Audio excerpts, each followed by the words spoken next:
The new version of Betaflight has just entered release candidate. That means that before too long, we are going to have an official released new version of Betaflight, and those of us who want to try the new cool features in this new version of Betaflight aren't going to have to take chances on downloading and installing a pre-release version that might have bugs. Who knows? Nope, Betaflight 4.6 is in release candidate, and that means it's time to take a look at what's changed. I'm Joshua Bardwell, and you're going to learn something today. The first thing you need to know about this new version of Betaflight is that it is not Betaflight 4.6.0. You've been hearing about Betaflight 4.6.0 for a long time. It's been a little while since the last release of Betaflight. You've been hearing about 4.6.0 for a long time because it's got some really exciting new features. Betaflight 4.6 is now called Betaflight 2025-12.0 RC2. Sorry, I was trying to highlight there instead of click and drag. Betaflight 25.12 is the shorthand for it. And basically, what the Betaflight developers have done is they have changed the naming of the version numbers. Instead of Betaflight 4.6, it is tied to the date. And the other thing that they've done is that the version number of the configurator is going to match the version number of the firmware that came out. This is really nice because, like, in order to use Betaflight 4.6, you needed configurator 11.0. That makes you just have to know that information. It's so confusing.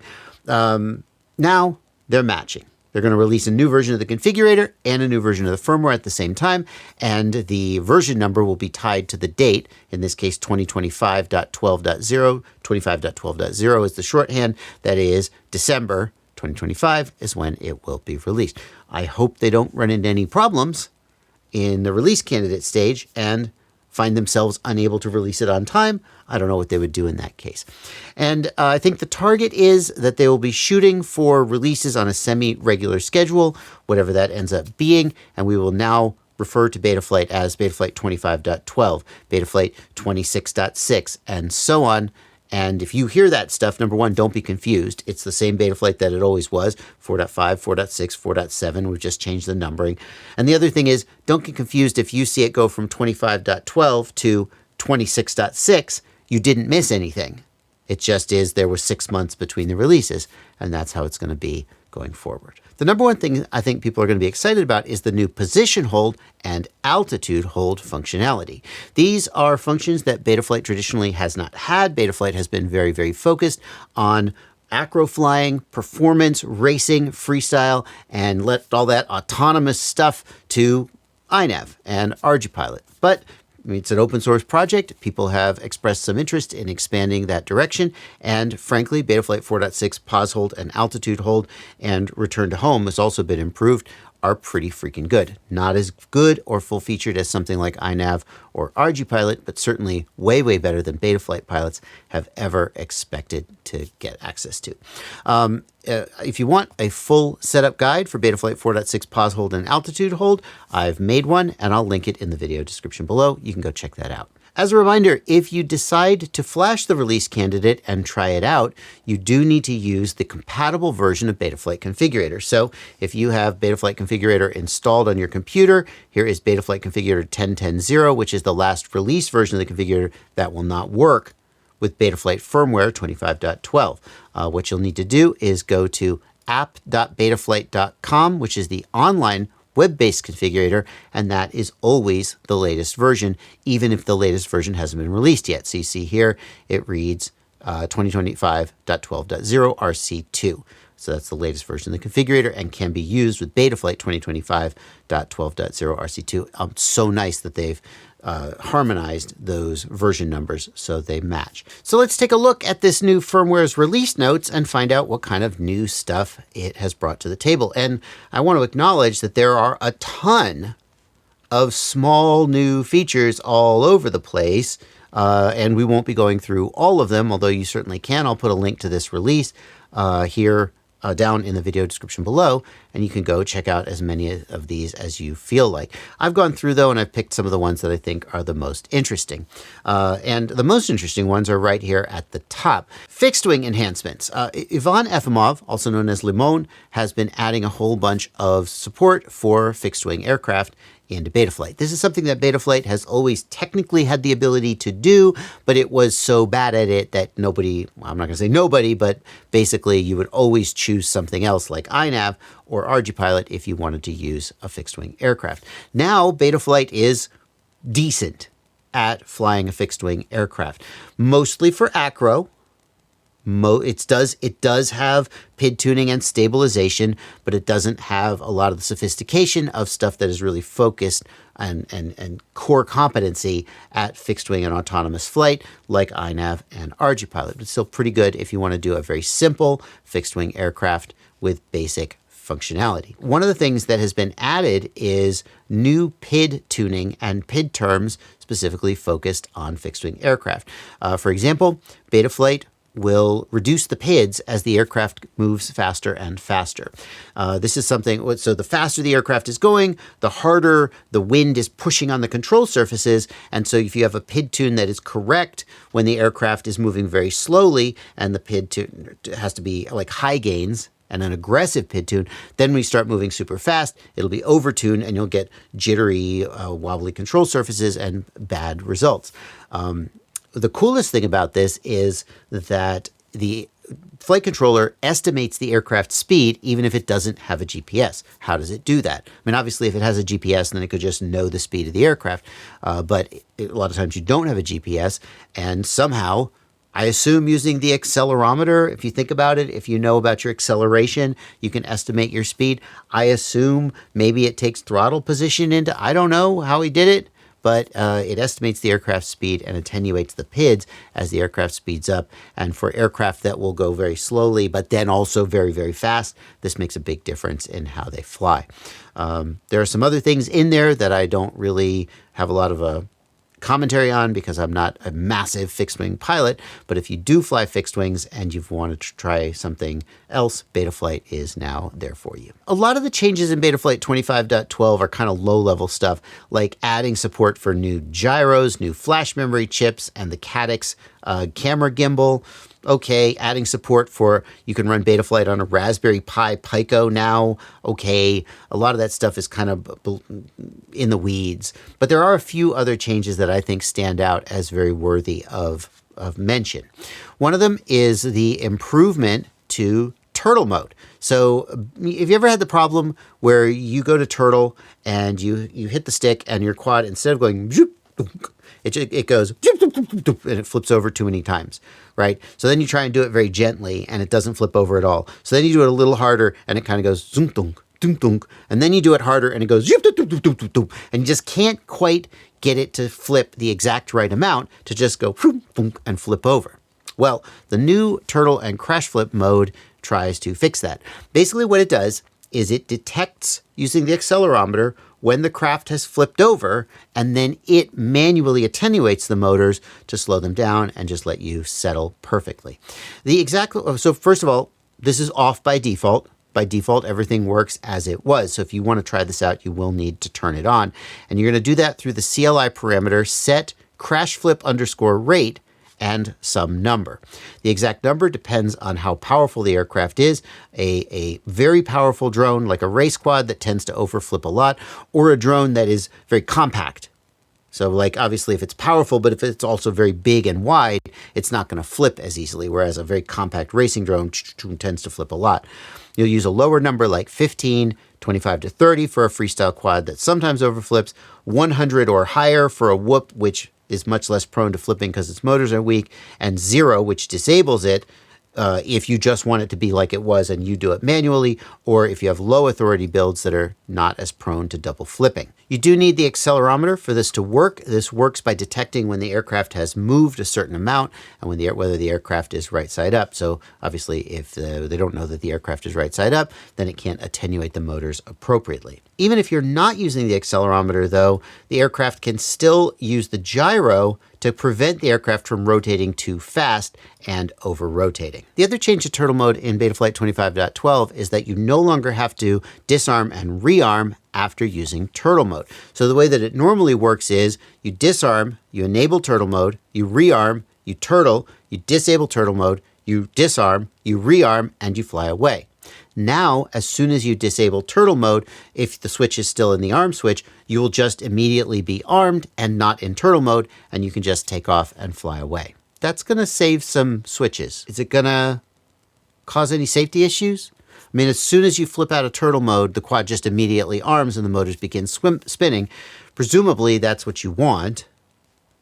I guess if you really care, you could disarm and then turn turtle mode off, but you need to know that that is going to be the new behavior. You might not expect as soon as you flip out of turtle mode for the quad to immediately be armed. You know, it doesn't make sense to just talk about these things and not try them out. So let's go ahead and put Betaflight 25.12 on this hot-powered racing drone and try out the new turtle mode, as well as any of the other features that pop up.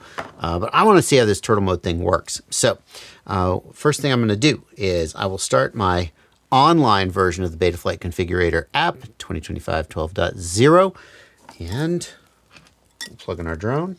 USB device, got it.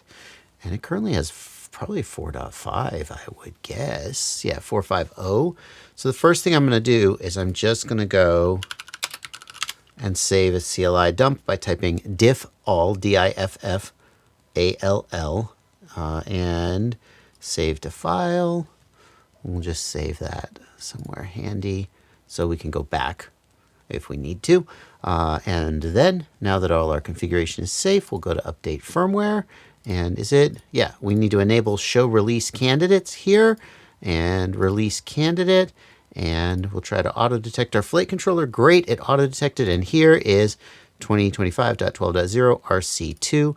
And we'll go ahead and flash away. We wait. And then when we're done, we will connect and get some warning messages. And the next thing you might think you want to do is load that configuration from Betaflight 4.5 straight into Betaflight 4.6, 2025.12. Do not do that. There are some changes. Specifically, there is at least one change to the way the D term works, that if you import your PID tune from 4.5 straight in, you will have wildly high D gains, and then you could damage your motors and stuff. So you can copy the numbers in if you screenshot, but don't just paste the CLI dump. I am going to grab some of the parts just to get the bootstrap the configuration. So we'll go to the CLI, and there are some things that I'm pretty confident haven't changed. The features, the serial is the ports tab, the aux is the aux modes, and the VTX settings are certainly fine to copy in. And then we're going to leave the we're going to copy the OSD stuff for sure. Oh, some of these things have changed. See, I'm not going to copy any of the PID tune. And then none of that. That's all PID tuning stuff there. And a lot of the stuff in master is also related to the PID tune and is not safe to copy. And then the rate profile, though, we will copy. We'll put our rates back in, and we'll type save. So let's see how this new turtle mode works. Actually, let's see how the old turtle mode works. See if I can flip this sucker over multiple times. All right. Turtle mode. Armed, yes, and... Oh! Yeah, yeah, it'll do. She'll do. So then we're going to go to the CLI, and we're going to type set crash flip underscore rate equals 15. And this is the maximum degrees per second that it will allow it to go when you're turtling. If it's very powerful, you're going to set this, sorry, ignore that, to a lower value, because it'll, okay, calm yourself, because that'll let it, it'll clamp it to a lower speed, basically. Okay, so clash flip rate, so that's 115 is 150 degrees per second, etc., etc. And save. And I'm basically going to do the exact same thing that I did before. I'm going to just turtle mode. Okay, great. And arm. And I'm just going to poke that stick. Oh, did you hear it kind of going? It's kind of fighting back. And now, look, turtle mode is disabled. So the quadcopter can tell that it has flipped over and it has disabled turtle mode. It's like, hey, you're good, bud. So now I should be able to just switch out of crash flip mode, and will it just immediately be armed? See, notice my arm switch is still in the armed position, so I will just flip. Oh! Yeah, it armed immediately. And something about my Betaflight configuration is not correct, and it had a runaway and tried to fly to the moon. So, yeah, buddy. Okay, I can see some problems with this, but also some benefits. Fucking dumbass. Dumbass. What's your problem? Okay, so a couple things. Number one, I kind of feel like that crash flip value of 15 maybe wasn't as high as it could be. I guess I got to get used to like how to move the sticks. I kind of just needed to just hold the stick in place and let the quadcopter take care of flipping itself over, but I might like it to be a little more aggressive. Number two, after it moves, it then disables turtle mode to keep you from like thrashing your motors. And that could be a problem. It's not just that it's right side up, but also I think it has to, like, when it rotates 90 degrees, it disables itself. You could imagine a scenario where it kind of moves and thinks it's maybe done turtling and disables turtle mode, but you're not done turtling yet. In that case, you would just have to disarm and rearm, and then it would reset everything and you could keep trying. The other thing is that the minute you switch out of turtle mode, immediately it's armed. This is actually very convenient because it's just like click, click, click, click, click, click, click, click, click, click, click, click. It's ridiculous the amount of rigmarole you have to go through. But two things. Number one, I usually put turtle mode on a momentary, right? So, well, sometimes I do. On the GX12, I put it on a momentary. On my older ones, it was on a 3 position. So what I would typically do is turtle mode, arm, and then release, and then it just stays in turtle mode, and I do, and then when I'm done, I disarm and rearm, and now I'm flying. With this setup, the minute I release that momentary, I'm no longer in turtle mode and I'm armed, and that's probably not what I want. Honestly, I really think it would be nice to be able to disable or mod the new arming behavior if someone wanted to. And that doesn't seem to be possible. If I put turtle mode back the way it was, does the arming behavior also change? Yeah, 0 is disabled. I'm going to guess that the new arming behavior is no different. We'll go into the CLI.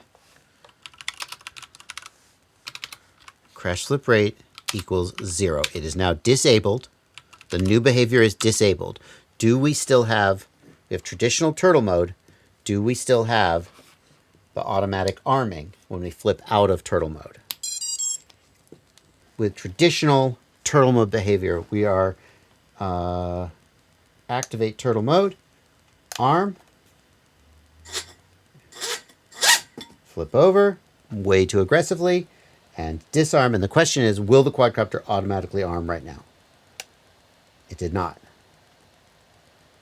Disarm, arm, and thankfully it does not freak out. Okay, so we have disabled the new behavior, and it seems like it has also disabled the automatic arming.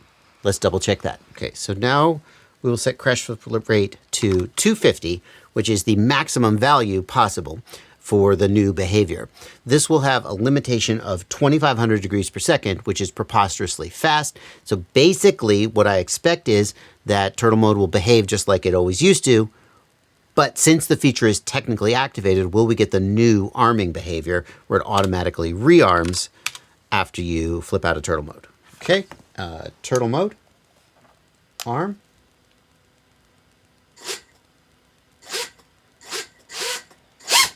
It still is more than capable of flipping itself over. Let's see if I can just flip it over normally. Okay, we are flipped over.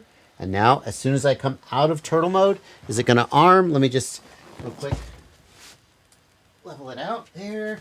And yes, it automatically rearms.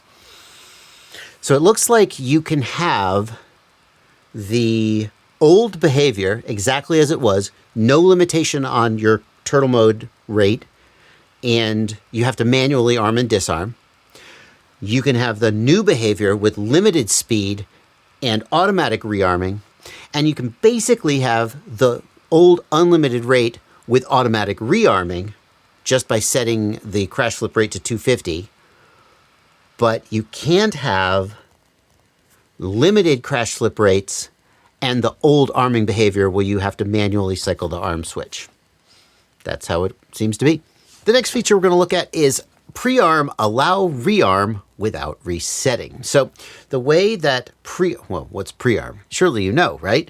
The way that Prearm works is you go into the Modes tab and you add a Prearm mode, and then you have to press an additional switch before you can arm the quad. So right now, if we go to the Setup tab and we look at the Arming Disable flags, you can see the No Prearm Disable flag.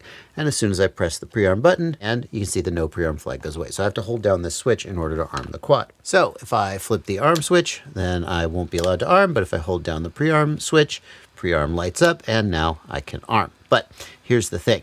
Normally what you would do is you would put Prearm on a momentary switch, and then you would release the Prearm switch while you're flying. And then when you land and you disarm, now you can't land it. You can't arm again unless you hold down that arm switch. So Prearm is like a temporary, hey, you can arm right now, but then it goes back to being sort of safe once you release it. The problem with that is, like, let's say you hit a tree, you bounced off the tree, and you disarmed because you thought you were crashing, and now you're just sitting there in slow motion watching your quad tumble through the air towards a lake, towards a puddle, towards a big plate glass window, and thinking, oh my God, if I could just rearm right now, I could fly out of this and save myself. And you flip the arm switch and you can't arm because you didn't hit the Prearm. So, well, okay, let's do this smart. Let's set our Prearm mode up. Instead of being on a momentary switch, we're going to put Prearm on a 3-position switch. Okay, so great. There we go. So now what I'll do is I will Prearm, I will arm. Now I'm armed, now I disarm. Oh God, I'm crashing, I'm flying towards a lake, and I try to rearm, and it won't rearm. And the reason it won't rearm, if we go look at the arming status flags, is the arm switch flag. So here, I've prearmed, here, I'm armed, now I disarm, and notice that no prearm comes back. I have to cycle the prearm switch off and then back on again before I am allowed to arm.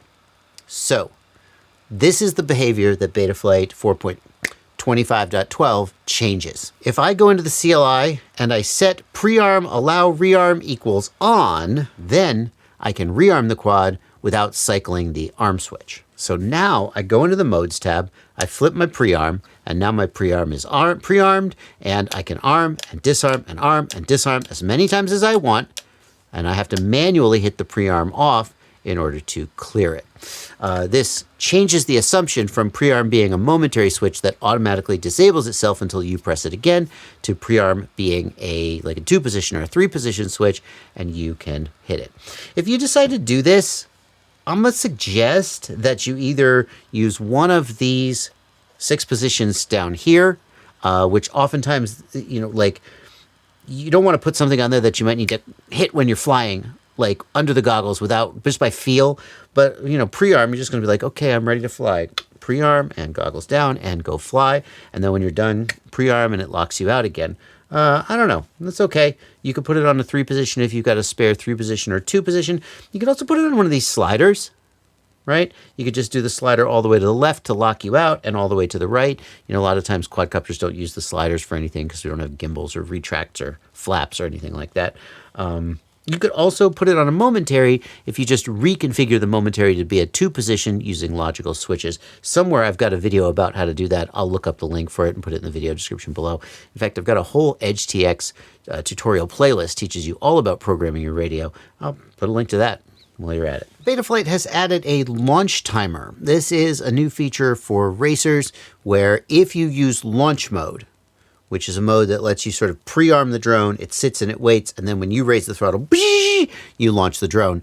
If you use launch mode, then the launch timer will start a pre-configured countdown timer. The idea is a lot of times like multi-GP qualifying will be most laps in 2 minutes or something, or fastest 3 laps in 2 minutes.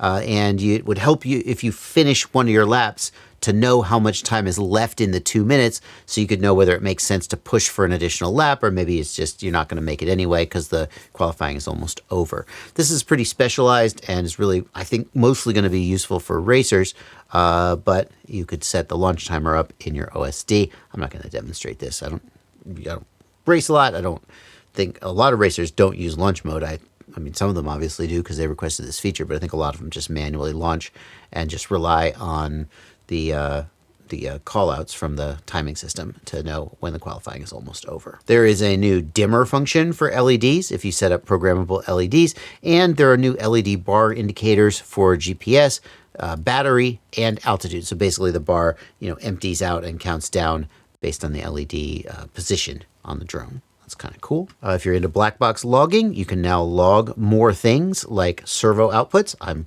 kind of amazed that those weren't already logged, but I guess I didn't know that. GPS, home altitude, IMU altitude, and MCU ID, and the OSD can also show new elements and display options. This is a feature that I can't tell whether it's going to be a huge step forward for flight performance or one of those niche things that only one vendor implements and then sort of falls by the wayside. Like there used to be a way to do on-screen display using a different chip or using software, and very, very few people actually implemented it. I think it's still in the code, but basically everybody still does it the old-fashioned way. External clock for ICM 42688P gyro. So the idea here is that the gyro is running at 8 kilohertz and the PID loop is running at 8 kilohertz, but those 8 kilohertz times may not be perfectly synchronized. So the gyro spits out a new block of data and the PID loop doesn't get to that block of data for some milliseconds. Nanoseconds, I don't know what, microseconds, I think, microseconds. So the idea is that if you could synchronize the gyro and the MCU and the PID loop, then at the exact moment the gyro spits out new data, the flight controller could already be dealing with that data and just quad would fly better if they were synced. The ICM 42688P gyro supports the ability to have an external clock input that it syncs to. This is something that requires hardware on the flight controller to implement, and I only know about this because Newbie Drone, who is constantly doing innovative things that also are proprietary and make their hardware incompatible with other people's stuff that have maybe dubious benefit. In this case, maybe there's a benefit. I don't know. Time will tell. But Newbie Drone released a flight controller that has this functionality in it. So good for them for pushing the boundaries. And basically what it does is it generates an external clock to keep the PID loop and the gyro synced and allows very, very accurate gyroscopic sample points for use during integration to find true angular displacement. Could this be useful? I don't know how this could be useful. Honestly, I don't. Someone thought it was worth doing and there's a reason for it. I don't know what that reason is. And it's cool that someone did it, though. I'm a big fan of people trying to push performance.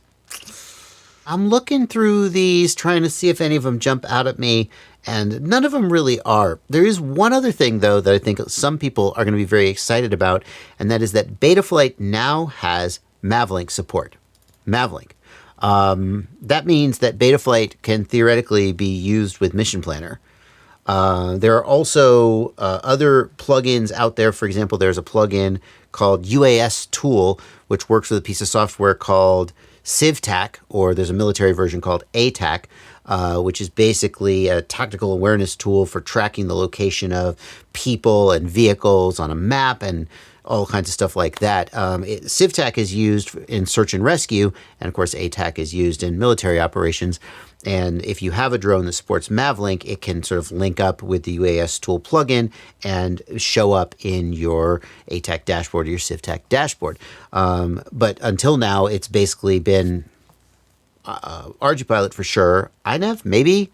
I don't think so. I think it's mostly just been ArduPilot that works with it. Well, Betaflight now supports Mavlink. Does that mean that Betaflight can also do mission planner?